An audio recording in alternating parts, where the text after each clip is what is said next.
Chapter 218 A Slap. Just because you're tough doesn't mean that I can't kill you. Han Luo's eyes were emotionless. However, you were captured so easily by me. I don't think you'll die from this. He was defeated just by her throwing a fireball. Even if this person was still at the Golden Core realm, this definitely was not all he had. The next second, her pupils constricted. Sanchi appeared behind her out of thin air without any warning. Amidst the dragon's roar, a volcanic eruption of power poured down on her back and instantly shattered the air between them. Sanchi retracted his palm and looked at the shattered Han Luo. The other party had already become a paper figurine that was burning in the flames. Paper clone. He fell into deep thought.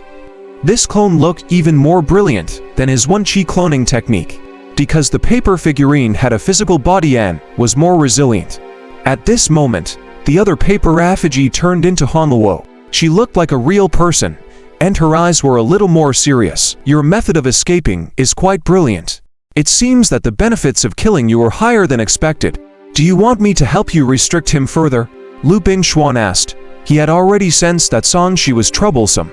Even he did not notice how Sanchi escaped just now. He too had thought that she had killed the real Sanchi. Not yet. Han Luo was competitive. She formed a hand seal with one hand and the paper effigy chuckled. A sword appeared in her hand and she stabbed it at Sanchi. Amidst the cracking sounds, Sanchi's body shone with golden light, shattering all the swords. That's it. Sanchi was very disappointed.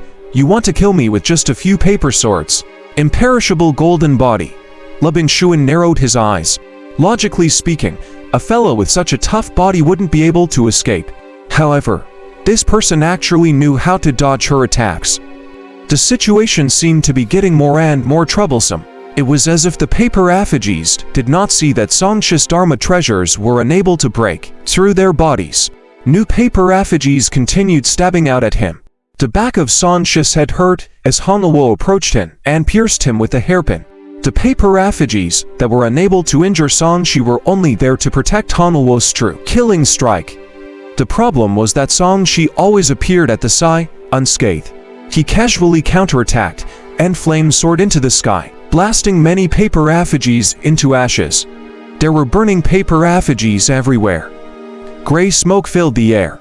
Sanchi stood on a mountaintop and stared sharply at the many paper effigies who were still smiling. This old woman is not easy to kill, he muttered in his heart. After a few exchanges, he realized that the other party could instantly switch places with the surrounding paper effigies. Her speed when dodging over short distances could also be said to be akin to teleportation.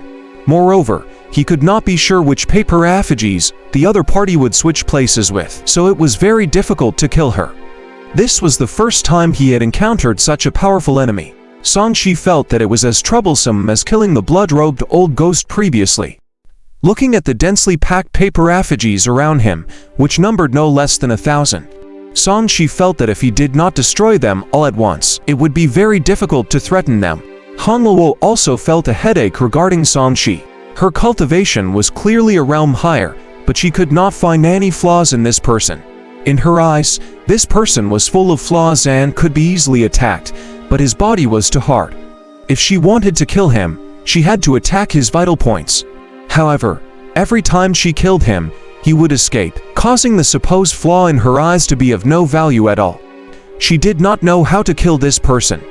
Rumble. At this moment, lightning descended and started to attack the blood dragon. The array formation and talismans left behind by Sanchi helped block a portion of the heavenly tribulation.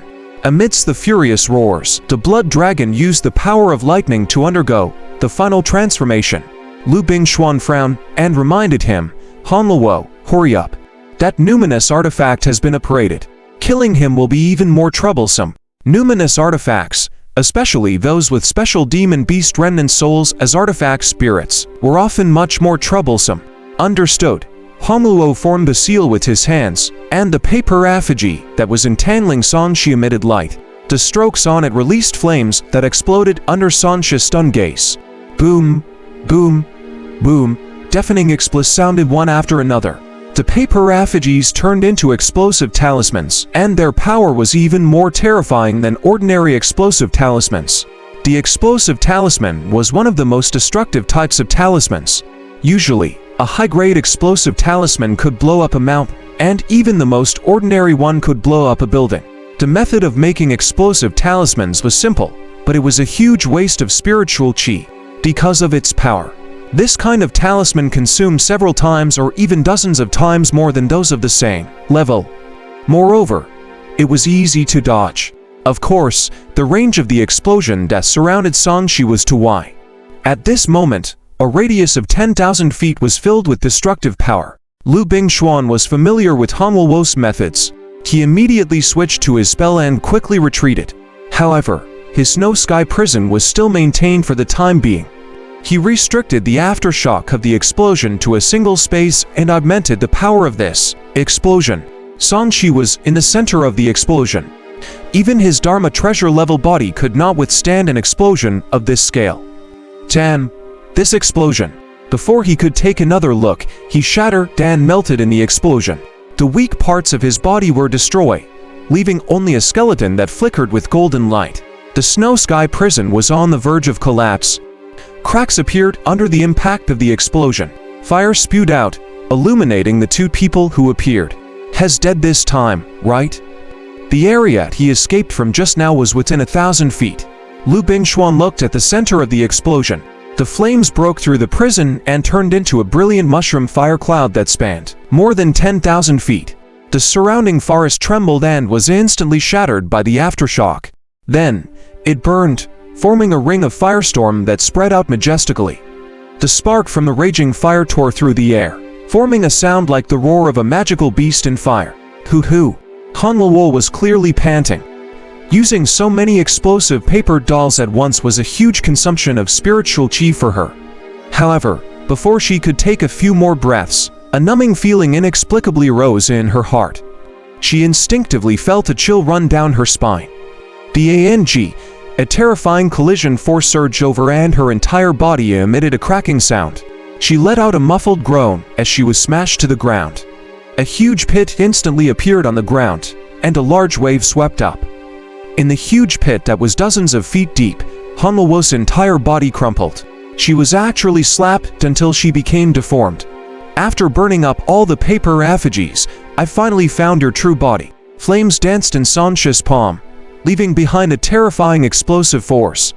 He's still alive. Lu Bingxuan's pupils suddenly constricted. He clenched his hand, and a huge ice snake that was thousands of feet long suddenly rushed out. It swallowed Sanshi, who was in the midst of cooling down, and rushed into the sky.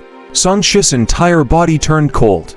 He realized that even his pure yang true fire could not withstand it, so he simply could not be bothered to resist. In the blink of an eye, he turned into an ice man. HMPH, how can a golden cur like you withstand my mystic ice will-o-wisp?